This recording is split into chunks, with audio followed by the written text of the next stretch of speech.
Welcome everybody to this episode of Ranjit Coaching. Today I'm going to be talking about how I got started with yoga. You'll notice I'm in a completely new space. Before we were in one of my living rooms, the garage gym. This is a private yoga studio that my fiance set up. I love her. I appreciate everything she's done for me. It has props, heating, there's a singing bowl, space for 2 people. What more could you ask for? Before I get started talking about my journey into yoga, please don't forget to like the video, subscribe to my channel, and check out the link in the description box below to my website. There I have resources for life coaching, personal training, yoga, martial arts, narcissistic abuse recovery, and my journey with yoga started a few years ago, and I got introduced to a yoga studio here in town, and I started to enjoy it. It was a hot yoga studio, and I really got into the movement aspect of it, where I was like working on flexibility, building the smaller muscle strength, and the hand-eye body connection and coordination.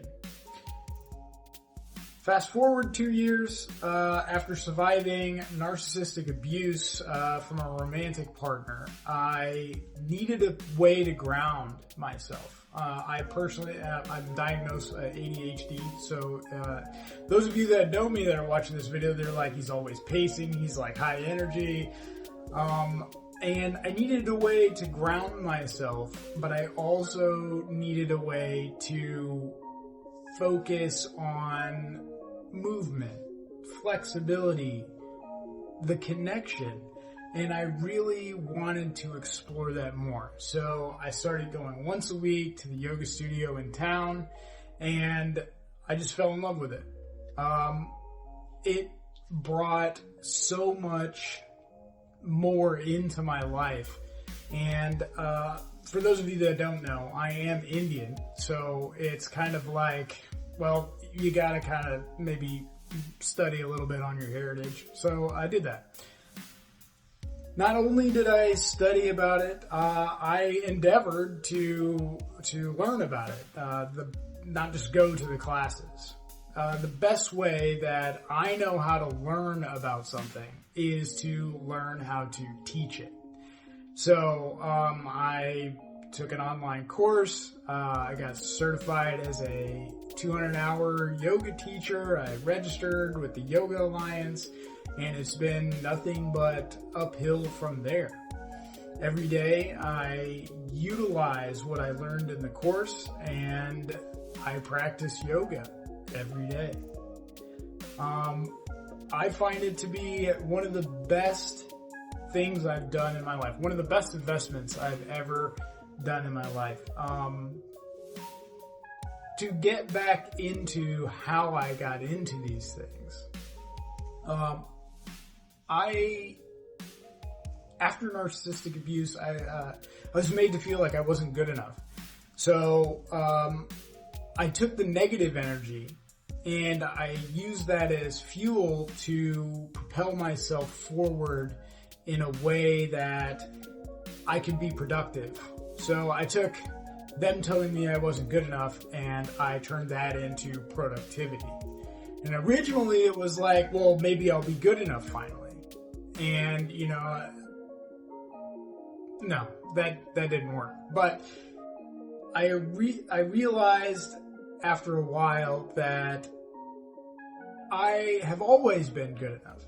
And these things that I was achieving, I needed to achieve for myself, but I needed to take all of those steps, including the yoga certification, and I'm grateful that I can offer that to other people and that experience.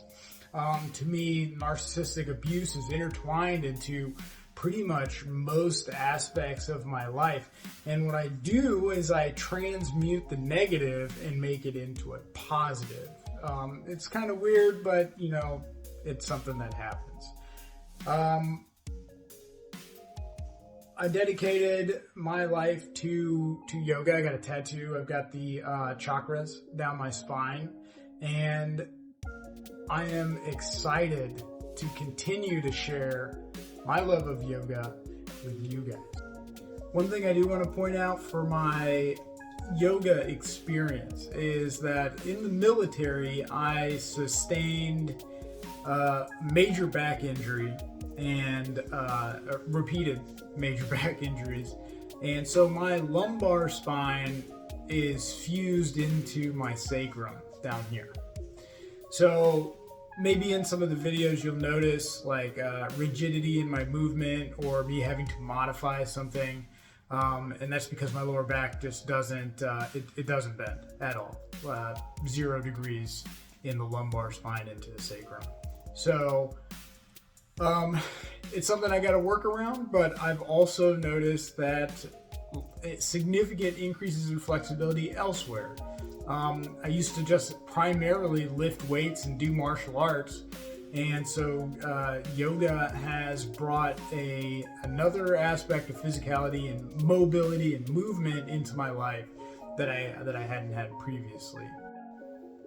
I would like to add to the part about the narcissistic abuse being part of my life. It is intrinsically part of my life because it is something that I've experienced. However, I don't see it overshadowing my life. I've taken the negative aspect of it and flipped it over and turned it into a positive. I offer a narcissistic abuse recovery program on my website, link in the description box below, but also a free support group that I'm offering on Zoom and in person if you're local. The support group's called the Empowerment Circle, and if that's something you're interested in, I will also link the Facebook group in the description box below. The last part of my yoga journey that I'd like to talk about is the spiritual connection. Spiritually, I feel more connected to myself, more grounded. Not just when I'm sitting on the ground, but every step that I take. More grounded in reality, connected to the environment through breath, through movement. I also feel a connection to all forms of life. Insects, animals, nature in general. Stars, the sun. It all is energy. And once you connect with it, there's no going back. Like, you can feel it. It's alive. It's with you. And I think that's probably my favorite aspect of yoga, is that connection to everything. I want to thank you guys for taking the time to watch this video. Please don't forget to check out my website, and I've got more coming soon. Thank you.